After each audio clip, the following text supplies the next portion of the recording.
Continuamos con más de Noticias Globovisión Internacionales. Le damos la bienvenida inmediato a Nacho Montes de Oca, analista internacional, también periodista. Muchísimas gracias, Nacho, por acompañarnos. Buenos días, gracias a ustedes por el contacto. Nacho, un saludo para ti y quería preguntarte, a ver, ¿cómo podemos revisar y además quizás resumir todo lo que está sucediendo en Medio Oriente? Ya desde el 7 de octubre la situación para hoy, 17 de enero, es muy diferente en Medio Oriente a la que habíamos visto.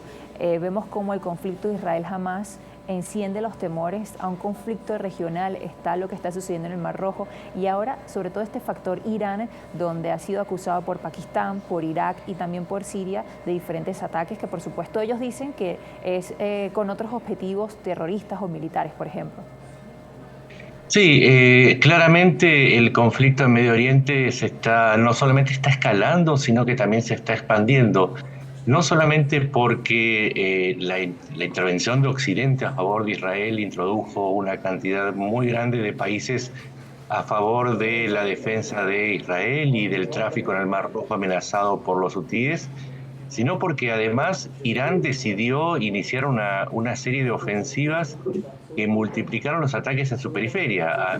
No solamente se trata del ataque de Hezbollah desde el sur del Líbano y Siria y de los hutíes al tráfico del Mar Rojo, sino que ahora se ha sumado además un ataque a las fuerzas baluchíes de la resistencia baluchí, que son independentistas, que son sunitas, a diferencia de los chiitas del gobierno de Teherán, y además un ataque en Alepo a las fuerzas de la resistencia en contra del gobierno de Al-Assad, y también el ataque a instalaciones de Estados Unidos en Irak, de manera tal que Irán está asumiendo una postura mucho más agresiva que está complicando aún más un conflicto que ya de por sí era bastante peligroso para la estabilidad no solamente regional, sino mundial.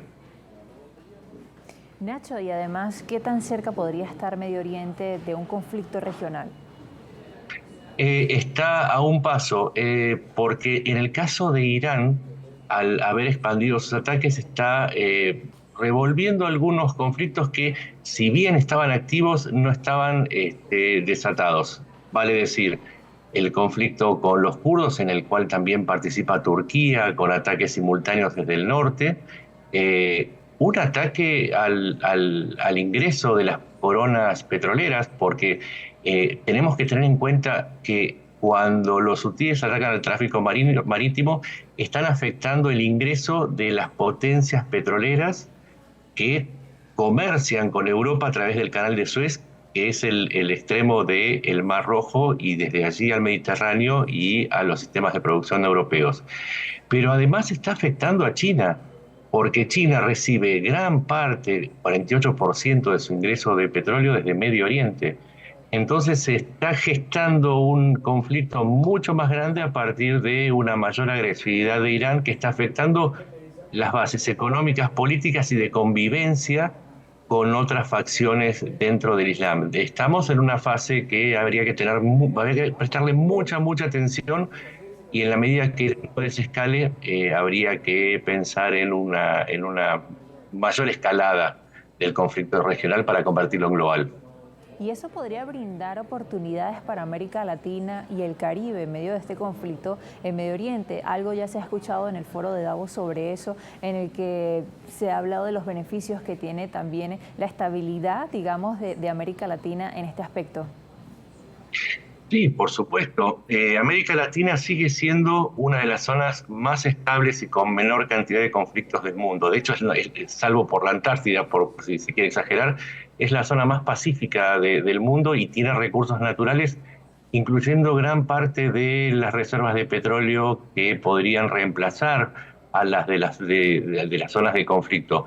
Pero aún así, para que esto suceda, debería la región entrar en una dinámica de inversiones que por ahora está ralentizada por algunos problemas políticos y de definición de modelos económicos. Pero aún así, Latinoamérica está ante una oportunidad histórica para tener un protagonismo mucho mayor en términos productivos y económicos en el mundo.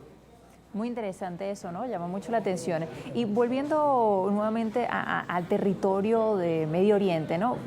¿Cómo podría ser o qué retos se les presentaría a la comunidad internacional, a Occidente, para hacer frente a lo que podría ser un conflicto regional, debido a que ya no hay un solo epicentro de un conflicto como lo es en la Franja de Gaza, sino que ahora vemos Mar Rojo y bueno, todo lo que además ya hemos conversado durante la entrevista?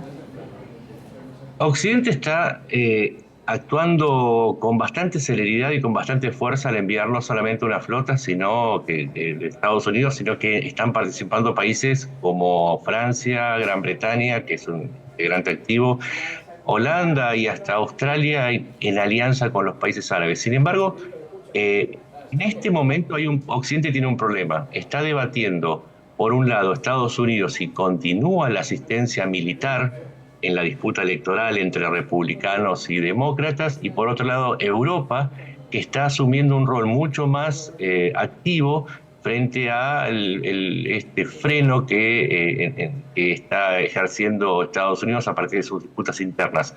Entonces, Occidente no es, y cada vez más, no es una unidad. Occidente está dividiéndose, por un lado, entre Estados Unidos, una Europa con una nueva personalidad estratégica, y el resto de los aliados de Occidente, que pueden ser considerados como parte de este grupo, como Japón, Corea del Sur, Australia y otras naciones, están observando, al igual que Taiwán, que este reacomodamiento del balance de poder occidental puede afectar muchísimo a sus estrategias regionales, a su supervivencia y por sobre todo a las apetencias de algunos regímenes que en su etapa de expansión están asumiendo una postura mucho más agresiva en sus fronteras. Qué interesante además, Nacho, cómo este conflicto se ha extendido a un 2024 que tiene muchos hechos relevantes, como lo van a ser las elecciones en Estados Unidos. También hay elecciones en el Parlamento Europeo a mediados de años, y esto se cree que hay una tendencia a la derecha. Esto podría afectar las decisiones de este conflicto en Medio Oriente. También hay un Corea del Norte que también quizás le quita el foco a Estados Unidos. Absolutamente, absolutamente. También hay elecciones en Rusia, lo cual, pero bueno, se supone que ya están decididas a partir de la eliminación de toda la oposición. Pero en el caso concreto de las elecciones en Estados Unidos son definitivas, porque lo que está en disputa es, por un lado, una derecha que adoptó un curso aislacionista muy parecido al de Estados Unidos antes de Pearl Harbor.